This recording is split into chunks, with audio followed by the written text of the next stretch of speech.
Asap misterius muncul dari bawah tiang listrik hingga menggegerkan warga di Jalan Muhammad Nail, Sukmajaya, Kota Depok, Jawa Barat. Tak hanya itu, hasil pemeriksaan ternyata masih ada aliran listrik dari bagian bawah tiang dan membuat warga khawatir.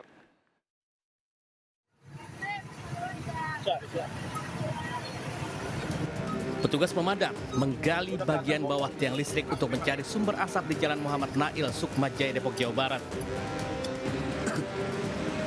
Namun sayang, setelah penggalian sedalam setengah meter, upaya tersebut tak berhasil. Dari keterangan warga, kepulan asap terjadi sejak Minggu sore. Kondisi ini membuat warga resah, apalagi ada aliran listrik di bagian bawah tiang. Untuk sementara, pihak Damkar Kota Depok mengimbau warga tidak mendekat lokasi kepulan asap untuk mengantisipasi hal yang tidak diinginkan. Dari Depok, Jawa Barat, Rizky Anjus melaporkan. Sementara itu, longsor terjadi di perumahan Baim Residence, Gang Kerupuk, Cipayung Jaya, Depok. Meski tidak ada korban jiwa, namun longsor menyebabkan dapur warga ambles dan rusak total. 2 keluarga dilaporkan terdampak akibat longsor. Warga berharap ada penanganan dari pemerintah agar peristiwa serupa tidak terulang. Usai kejadian, korban sempat melakukan penyisiran dan mencari dokumen penting yang terbawa akibat longsor ini. Sebelumnya dilaporkan pada bulan Februari lalu, turap perumahan ini juga longsor. Niat hati ingin gaya menjemput kekasihnya dengan mobil mewah, seorang remaja 15 tahun malah menabrak motor dan rumah warga di kawasan Ciputat Timur, Tangerang Selatan, Banten. Akibatnya, mobil mewah ringsek pada bagian depan. Warga geger setelah sebuah mobil mewah jenis SUV menabrak bagian depan rumah di kawasan Pondok Ranji, Ciputat Timur, Tangerang Selatan. Mobil ternyata dikendarai oleh seorang remaja 15 tahun yang diketahui masih belajar mobil dan mengaku baru saja menjemput teman wanitanya di kawasan Kuricang 18. Saat tiba di lokasi, pengemudi mengaku melaju kencang dan terkejut ada pemotor dari arah berlawanan. Akibatnya sopir menabrak motor lalu menghantam tembok warga hingga mobil ringsek pada bagian depan. Sementara itu, motor sempat terseret 3 meter hingga ringsek. Kasus ini pun diselesaikan secara kekeluargaan. Informasi berikut hendaknya menjadi peringatan bagi orang tua agar selalu mengawasi putra-putri, terutama saat hidup terpisah dari keluarga. Seorang santri di Lumajang, Jawa Timur keracunan parah hingga lumpuh akibat bercanda dengan teman yang memberinya minuman berisi cairan air keras.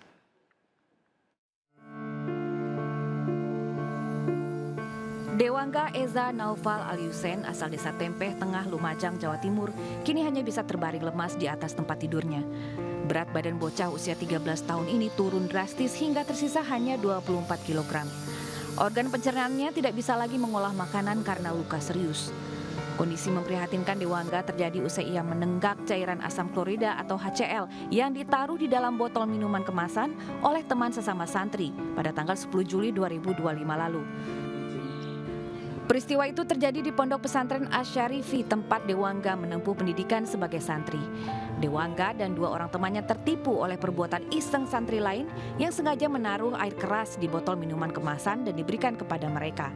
Dari 3 korban, hanya Dewangga yang mengalami dampak serius.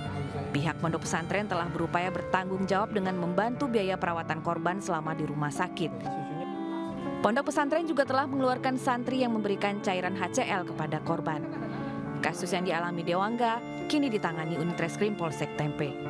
Dari Lumajang, Jawa Timur, Yayan Nugroho, iNews melaporkan. Pembangunan kawasan Garuda Wisnu Kencana di Bali menyisakan masalah bagi warga desa Ungasan, Badung, Bali. Warga setempat protes karena kehilangan akses jalan sejak pembangunan kawasan tersebut. Keberadaan Garuda Wisnu Kencana di Badung, Bali menjadi masalah bagi ratusan pemilik rumah di sekitarnya. Warga dari Banjar Adat Giri Dharma terutama sempat beramai-ramai memblokir akses menuju ke kawasan wisata ini. Bukan tanpa sebab, warga protes karena sejak pagar GWK dibangun, mereka kehilangan akses keluar masuk perumahan. Saat peninjauan, anggota DPRD Badung menemukan gapura warga yang dibatasi, akses keluar masuk yang diblokir, bahkan jalan yang menyempit akibat pembangunan pagar. DPRD kemudian meminta agar pagar GWK dibongkar. Namun, Melalui rilis tertulis, pihak GWK menyayangkan terbitnya rekomendasi itu. Pihak GWK menyatakan telah melakukan sosialisasi kepada warga sekitar dan merasa berhak mendirikan pagar di atas tanah milik PT Garuda Adimatra Indonesia itu. Dari Badung, Bali, Indira Ari, iNews melaporkan. Kasus keracunan massal makan bergizi gratis membuat orang tua murid khawatir. Namun Presiden Prabowo Subianto menjamin kebersihan dan menertibkan semua satuan pelayanan pemenuhan gizi dan dapur MBG.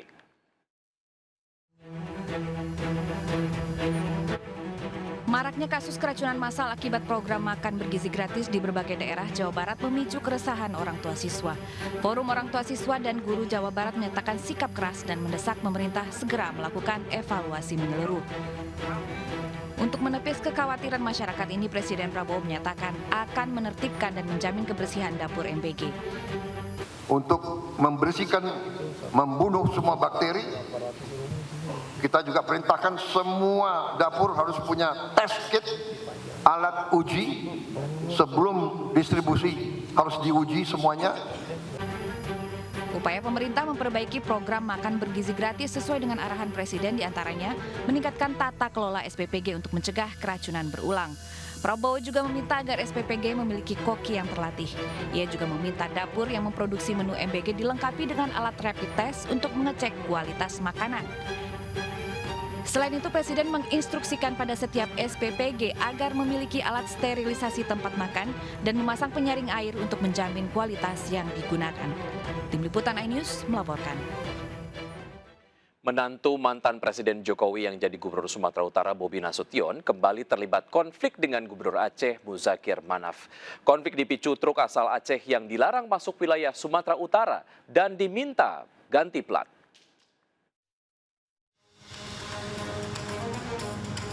Video razia truk yang juga dihadiri Gubernur Sumatera Utara Bobi Nasution di kawasan Langkat ini tengah viral. Narasi video mengatakan jika truk asal Aceh atau yang berplat nomor BL harus diganti menjadi plat BK atau BB untuk bisa masuk ke kawasan Sumatera Utara. Sontak, hal ini menjadi perdebatan panas warganet. Namun kabar razia itu dibantah Bobi saat menghadiri rapat paripurna dengan DPRD Sumatera Utara. Ia menyatakan jika yang dilakukan hanyalah sosialisasi, sementara untuk kebijakan yang masih dalam kajian Bapenda. Dalam kesempatan kali ini kami ingin menyampaikan bukan sentimen terhadap salah satu wilayah yang ada di Indonesia, tapi seluruh wilayah yang ada atau perusahaan yang ada di wilayah Sumatera Utara akan kita wajibkan per tahun 2026 wajib menggunakan plat BK atau plat BB untuk mengoperasionalkan pengangkutan hasil-hasil bumi yang ada di Sumatera Utara. Kabar adanya razia plat nomor kendaraan di perbatasan Aceh dan Sumatera Utara juga ditanggapi Gubernur Aceh Muzakir Manaf. Tapi dia wanti-wanti sit. Nyokai pulau tablau. Ya. Nyokai gatai tagaru. Tapi hampir kita tenang untuk. Hanya kita sepupi. Tak kira yang angin berlalu kicauan burung yang merugikan dia sendiri. Sebelumnya, konflik antara Aceh dengan Sumatera Utara sempat mencuat terkait perebutan 4 pulau pada bulan Juni 2025 lalu, di mana Pemprov Sumatera Utara sempat mengklaim 4 pulau milik Aceh. Konflik ini berakhir dan ke-4 pulau dikembalikan ke Aceh seutuhnya. Tim Liputan iNews melaporkan. Wali Kota Gorontalo mengamuk dan nyaris baku hantam dengan salah satu anggota Ormas. Kemarahan dipicu aksi Ormas yang menghentikan pengerjaan proyek nasional Kampung Nelayan di Leato Selatan.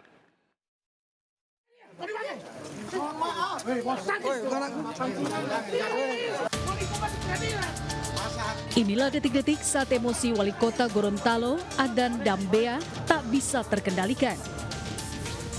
Dirinya mengamuk dan bersih tegang dengan salah satu oknum anggota Ormas Kenamaan Nasional.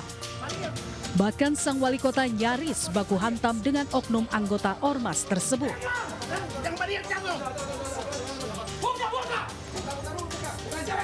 Terlihat juga beberapa orang yang berada di sekitar wali kota berusaha untuk melerai dan menenangkannya. Kemarahan wali kota lantaran proyek nasional pembangunan Kampung Nelayan dihentikan pekerjaannya oleh sejumlah oknum Ormas. Upaya pemberhentian proyek karena adanya klaim dari warga yang merasa sebagai pemilik lahan di Kelurahan Leato Selatan, Kota Gorontalo. Mencegah adanya kasus serupa, Pemkot berharap pemerintah pusat bisa menertibkan ormas-ormas yang tidak mendukung pembangunan di daerah. Dari Gorontalo, Nur Faizi Elah Hasan, iNews melaporkan. Hampir 2 pekan hilang bocah 10 tahun di Tangerang, Banten diduga diculik oleh badut jalanan. Korban terakhir terlihat di dekat mal di Jalan Daan Mogot. Keberadaan bocah bernama Habib Hussein Alvaro belum diketahui setelah tak kunjung pulang ke rumahnya di Kecamatan Tangerang, Banten selama belasan hari. Berdasarkan informasi yang beredar, seorang teman melihat korban berada di sekitar Mall Robinson di Jalan Dan Mogot. Sebelumnya Habib Hussein Alvaro 10 tahun izin keluar rumah kepada orang tua angkatnya untuk menginap di rumah ayah kandungnya. Namun saat ini Habib Hussein Alvaro belum ditemukan. Orang tua menduga anaknya dibawa kabur badut jalanan. Saya mah nanya ke bapaknya, Jul anaknya di mana? Nggak ada Mbak, kata begitu. Udah begitu. Kalau saya mah khawatir, takut kemana. Nanya ke teman-temannya, katanya sama badut gitu. Orang tua angkat korban pun melaporkan kejadian ini ke aparat kepolisian dan berharap anak tersebut bisa segera ditemukan. Dari Tangerang, Banten, Sukron, iNews melaporkan.